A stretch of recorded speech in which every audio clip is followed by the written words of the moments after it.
ንብ ኢንተርናሽናል ባንክ ሐዋሳ ዲስትሪክት የትንሣኤ በዓልን ምክንያት በማድረግ ከግማሽ ሚሊዮን ብር በላይ በሆነ ወጪ ለ50 ወገኖች ማዕድ አጋርቷል። ባንኩ ያደረገላቸው ድጋፍ በዓልን ከቤተሰቦቻቸው ጋር ተደስተው እንዲያሳልፉ እንደሚያደርጋቸው የማዕድ ተጋሪዎቹ ይገልጻሉ።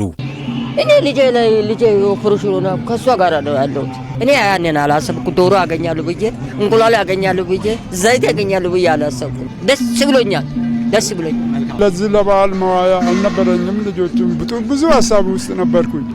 በጣም ደረሳችሁልኝ፣ እግዚአብሔር ይስጥልኝ እላለሁ። እኔ ይሄን በላል ብዬ አላስብም። ዘንድሮ ምንም አልበላም። ዝም ብዬ በሩን ዘግቼ ወደ ሌላ ቦታ ሄዳለሁ ብዬ አስቤ ነበር። ወላጅ አልባ ነበር የሚያሳድገው።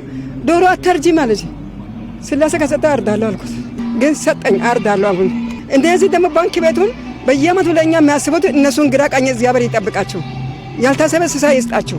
ሲዳማ ሀገረ ስብከት ሊቀ ጳጳስ ብፁዕ አቡነ ዮሴፍና የሐዋሳ ቅዱስ ገብርኤል ገዳም አስተዳዳሪ መልአከ ፀሐይ ቆሞስ አባ ኪዳነ ማርያም ባንኩ በተለያዩ ሃይማኖታዊ በዓላት ለወገኖች የሚያደርገው የማዕድ ማጋራት በሃይማኖት የሚደገፍ ማህበራዊ ኃላፊነትን የመወጣትና ሰብአዊነትን ያስቀደመ መልካም ተግባር ስለመሆኑ ገልጸዋል። ተቋሙ እንደ ተቋም እናንተ በቤታችሁ ውስጥ ምንም ሳይኖራችሁ ትንሣኤ ሆኖ በትንሣኤ ዕለት አዝናችሁ እንዳትሉ፣ ለልጆቻችሁ በለቱ የምትሰጡት እንዳታጡ፣ የምታጎርሱት እንዳታጡ፣ ሀዘን እንዳይሰማችሁ እንደ ማንኛውም ማህበረሰብ ሆናችሁ እንድትሉ ለማድረግ ይህንን አስቦ ያደረገ ተቋም ነውና ተቋሙን በቤተ ክርስቲያን ስም በእናንተን ስም እናመሰግናለን። ንብ ባንክ ይህንን የመሰለ ዝግጅት አዘጋጅቶ እነዚህ የተቸገሩ ሰዎችን ማገዝ፣ መርዳት ደስታችንን ሙሉ ያደርግልናል ብሎ በማሰብ ቅድም እንደተባለው ተቋማዊ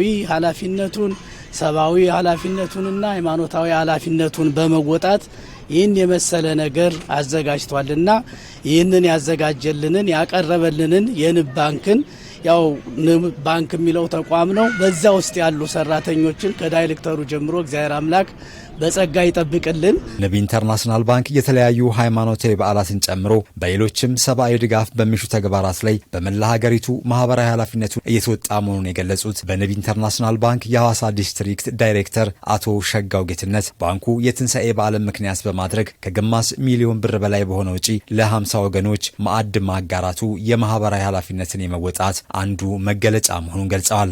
በአቅም ደከም ያሉ የማህበረሰብ ክፍሎችን ከማገዝ አንጻር እንግዲህ እንደተለመደው ሁልጊዜ እንደምናደርገው ቁጥሩ 50 ለሚሆኑ የዝቅተኛ የማህበረሰብ ክፍሎች የዶሮ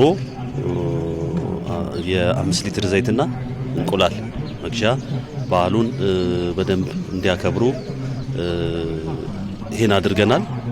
ከዚህ ጋር ተያይዞ እንግዲህ ከግማሽ ሚሊዮን ብር በላይ መድበን ነው ማገዝ ያለን። እንግዲህ እንደዚህ ቀደሙ ይሄን ነው እያደረገ ያለው።